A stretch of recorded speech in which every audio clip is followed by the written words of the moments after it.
Demek ki Saybal'dayıq. Bura Saybal'ın demek girişinden.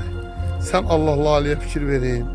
Elə bil ki, Allah şəhidlərimizə rəhmət eləsin. Elə bir şəhidlərin qanından bütün hamısı qıpqırmızı. Buna fikir verin sen Allah.